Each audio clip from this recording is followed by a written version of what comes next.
Hi అండి, అందరికీ నమస్కారం. నేను ఒక చిన్న మెసేజ్ మీ అందరికీ చెప్పాలి అనుకుంటున్నా. అంటే ఈరోజు నాకు ఎక్స్పీరియన్స్ ఏంటంటే, ఎప్పుడు ర్యాపిడో బుక్ చేస్తాం కదా, కొరియర్ పంపించడానికో పార్సల్ పంపించడానికో ఏదో ఒకటి సంథింగ్. అయితే ఈరోజు నేను పంపించాను. అది వాడు ఏం చేశాడు, పార్సల్ ఇవ్వకోకుండా డెలివర్డ్ అనేసి పెట్టేశాడు. తర్వాత ఎంతసేపటికి వాళ్ళు నాకు ఫోన్ చేయకపోయేసరికి అంటే కొంతసేపు ఒక 1 అవర్ తర్వాత, యాక్చువల్లీ 10 to 15 మినిట్సే టైం పడుతుంది నేను ఇచ్చిన తర్వాత వాళ్ళు డెలివరీ ఇవ్వడానికి. అయితే 15 మినిట్స్ టైం పడుతుంది. 1.5 అవర్ అయిపోయింది. వాళ్ళు కాల్ చేయలేదనేసి నేను కస్టమర్కి కాల్ చేశాను. మీకు అందిందా అండి కవర్ అంటే, నాకు రాలేదండి అనేసి అన్నారు వాళ్ళు. ఇంకప్పుడు నేను స్టేటస్ అదంతా చూస్తే, ర్యాపిడోలో బుక్ చేసింది ఆ స్టేటస్ అదంతా చూస్తే, వాడు ఆల్రెడీ డెలివర్డ్ అనేసి వాడు పిన్ చేసేసాడు, అయిపోయింది, వాడు వెళ్ళిపోయాడు. వాడు ఎక్కడికి వెళ్ళాడో తెలియదు, వాడి నెంబర్ కూడా తెలియదు మనకి.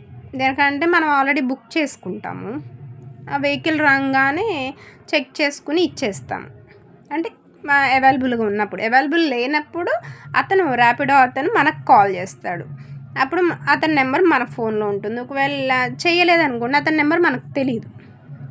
సో మనం ఏం చేశాను, ఇచ్చి పంపించేశాను. అతని నుంచి కాల్ కూడా ఏం రాలేదు. అతనికి కాల్ చేద్దామంటే అతని నెంబర్ కూడా నా దగ్గర లేదు. అరే, ర్యాపిడో వెళ్ళలేదు, వీడేం డెలివరీ అని డెలివర్డ్ అనేసి పెట్టేశాడు. ఏం చేయాలో అర్థం కాక ర్యాపిడో వాళ్ళకి కాల్ చేద్దామంటే కాల్ సెంటర్ కనెక్ట్ కాక వాళ్ళకి మెసేజెస్ చేస్తే ఎప్పటికో వాళ్ళు రిప్లై ఇచ్చి అతని నెంబర్ పంపించారు. అతనికి ఫోన్ చేస్తే, యాక్చువల్లీ నేను ఉండేది ఐడిపిఎల్లో, నేను డెలివర్ చేసింది కుత్బుల్లాపూర్కి. అక్కడి నుంచి ఇక్కడికి 15 మినిట్స్ టైం పడుతుంది. అంటే ఒక ట్రాఫిక్ ఉన్నా కూడా 20 మినిట్స్. 1 అవర్ తర్వాత నేను ఫోన్ చేస్తే 4:30కి నేను 3 o'clockకి బుక్ చేస్తే 4:30కి నేను చూసుకుని ఎంక్వైరీ అదంతా చేస్తే వాళ్ళు నాకు 5 o'clockకి నెంబర్ ఇచ్చారు. నెంబర్ ఇస్తే అతనికి ఫోన్ చేస్తే ఏమని రిప్లై ఇస్తున్నాడంటే, మేడం నేను ఉప్పల్లో ఉన్నాను, మీరు ఇచ్చిన నెంబరు రాంగ్ నెంబర్ అయింది, అక్కడికి వెళ్ళి చేశాను, వాళ్ళకి ఫోన్ కలవలేదు, వేరే వాళ్ళకి వెళ్ళిపోయింది, ఆ నెంబరు రాంగ్ నెంబర్ అని చెప్పారు అనేసాను. మరి వాళ్ళు రాంగ్ నెంబర్ అని చెప్పినప్పుడు అతను మనం బుక్ చేసాం కాబట్టి మన నెంబర్స్ ఉంటాయి, కాల్ చేసి చెప్పాలి. లేదు, అవైలబుల్ లేదంటే మళ్ళీ రిటర్న్ తీసుకొచ్చి మనకి ఇచ్చేసేయాలి. అలా ఇవ్వకోకుండా అతను వేరే మళ్ళీ ఇంకొక రైడ్ బుక్ చేసుకుని అటు వెళ్ళిపోయి ఉప్పల్లో ఉన్నాను అనేసి చెప్తున్నాడు. అతను కనీసం ఇంటిమేషన్ ఇవ్వాలి, ఏమి ఇవ్వలేదు. ఆ కవర్ తీసుకుని వెళ్ళిపోయాడు. ఏదో ఒకటి ఇంటిమేషన్ మనకన్నా ఇవ్వాలి. లేదు, నేను ర్యాపిడో కాల్ సెంటర్కి కాల్ చేశాను మేడం, వాళ్ళ దగ్గర కూడా మీ డీటెయిల్స్ ఏం లేవంట అని చెప్తాను. మనం బుక్ చేసుకునేటప్పుడు మనది ఆల్రెడీ మనవన్నీ నెంబరు, లొకేషను, అడ్రస్ మొత్తం A to Z వాళ్ళ దగ్గర ఉంటాయి, లేకుండా ఉండవు. కానీ లేవు మేడం అని అతను చెప్తున్నాడు. సో ఇవన్నీ కాదు, ఆల్రెడీ బుక్ చేసినప్పుడు మన డీటెయిల్స్ అన్నీ అతని దగ్గర ఉంటాయి, కానీ లేవని చెప్తున్నాడు. సో అతను ప్లాన్ ఏమనుకోవాలి, మనం తీసుకుని వెళ్ళిపోయాడు అనేసే కదా మనం అనుకుంటాము. సో లేదు, నాకు అది అర్జెంట్ ఉంది, కస్టమర్కి ఊరు వెళ్తున్నారు, మీరు ఇప్పటికిప్పుడు మీరు తీసుకొచ్చి ఇవ్వండి, లేదంటే తీసుకొచ్చి నాకు రిటర్న్ ఇవ్వండి, నేనన్నా ఇచ్చుకుంటాను కస్టమర్కి అని చెప్పిన. లేదు మేడం, మీరు ఇక్కడ నుంచి బుక్ చేసుకోండి, పంపిస్తాను అనేసి మాట్లాడండి. అలా మాట్లాడడం అది కరెక్ట్ కాదు. ఫస్ట్ నేను చేసిన మిస్టేక్ ఏంటంటే, అతని నెంబర్ తీసుకోలేదు. మీరు 1కి 2 సార్లు కన్ఫర్మ్ చేసుకుని మీరు ర్యాపిడో బుక్ చేసినప్పుడు వాళ్ళ నెంబర్స్, డీటెయిల్స్ అన్నీ చెక్ చేసుకోండి. ఇవాళ అదంటే నార్మల్ ఏదైనా సరే వాల్యుబులే, నార్మల్ అని కాదు, హెవీ అని కాదు, వాల్యుబుల్ అని కాదు, ప్రతిదీ మనకి ఇంపార్టెంటే. కాబట్టి ర్యాపిడో వాళ్ళు ఇలా చేస్తున్నారు, అందరూ చేస్తున్నారని నేను చెప్పను, ఇలా కొంతమంది చేస్తున్నారు. ఇలాంటి వాళ్ళ వల్ల చాలా ప్రాబ్లం అవుతుంది. నేనెందుకు బుక్ చేయాలి? ఉప్పల్ నుంచి నేను బుక్ చేయించుకుని, నేను ఇక్కడ తెప్పించుకుని, నేను మళ్ళీ కస్టమర్కి బుక్ చేయాలంటే మిస్టేక్ అతనిది. అతని మిస్టేక్ పట్టుకుని ఇప్పుడు నేను అతని డీటెయిల్స్ అన్నీ చెప్పగలుగుతాను, మళ్ళీ అతని ఫ్యూచర్ని నేనే ఇది చేసినట్టు అవుతుంది. ఆ మిస్టేక్ అతను తెలుసుకోలేదు. అక్కడికి మంది నాదే రాంగ్ అనేసి చెప్తున్నాను. ఇచ్చిన నెంబర్ కరెక్ట్ లేదు మేడం అనేసి. సరే నేను ఇచ్చిన నెంబర్ నువ్వు తీసుకోవడం రాంగ్ తీసుకున్నావు. అయితే మా డీటెయిల్స్ ఉంటాయి కదా, మా నెంబర్స్ ఉంటాయి, మా డీటెయిల్స్ ఉంటాయి, లొకేషన్ ఉంది, ఎక్కడి నుంచి పిక్ చేసుకున్నావో లొకేషన్ ఉంది, మళ్ళీ అక్కడ తీసుకొచ్చి ఇచ్చేసేయాలి కదా.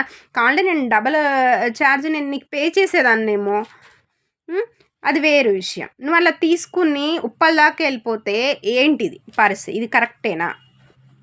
కాదు కదా. సో వెంటనే నాకు తెలిసిన మేడం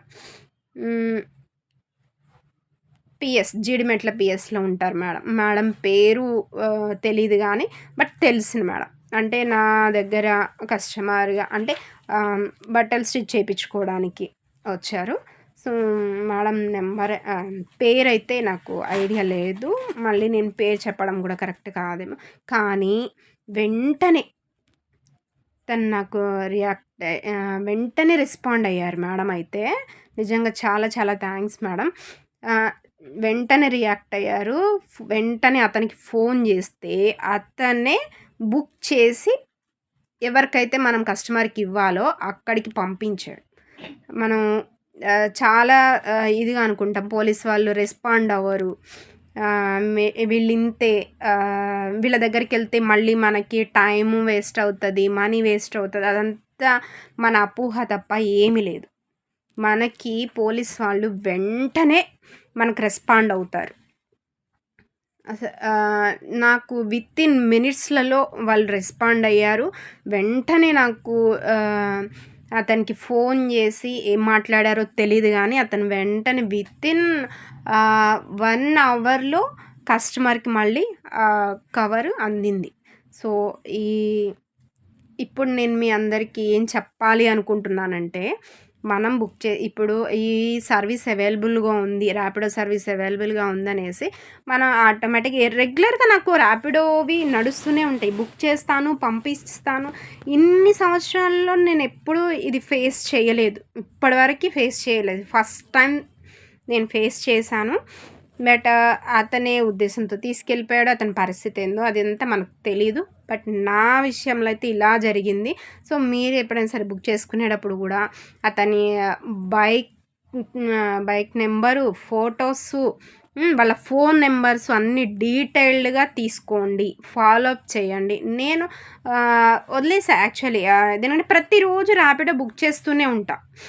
కస్టమర్స్ ఫినిష్ చేసేసి వాళ్ళ వర్క్స్ అవన్నీ ఫినిష్ అయిపోయాక వాళ్ళకి డెలివరీస్ ఇస్తూనే ఉంటాను. ఇలానే ర్యాపిడో ఆల్మోస్ట్ చాలామంది కస్టమర్స్ ర్యాపిడోలోనే తీసుకుంటారు. కాబట్టి ఇంకా అలానే ఆటోమేటిక్గా వెళ్ళిపోతూ ఉంటాయి కదా అన్నట్లు నేను లైట్ తీసుకున్నా. ఇంకా నా వర్క్లో నేను ఉండిపోయాను. బట్ అక్కడ జరిగింది వేరే అయిపోయింది. ఇంకా నేను ఏంటి ఇంకా ఫోన్ రాలేదు అన్నట్లు నేను వెంటనే స్పందించడం జరిగింది. కాబట్టి మళ్ళీ మేడం కూడా పిఎస్లో మేడం కూడా వెంటనే నాకు రిప్లై ఇచ్చారు.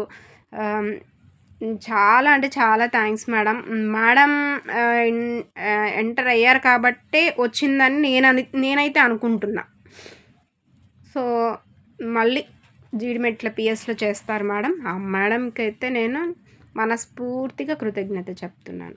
Thank you madam, thank you so much. So మీరందరూ కూడా బుక్ చేసుకునేటప్పుడు చాలా జాగ్రత్తగా ఉండండి.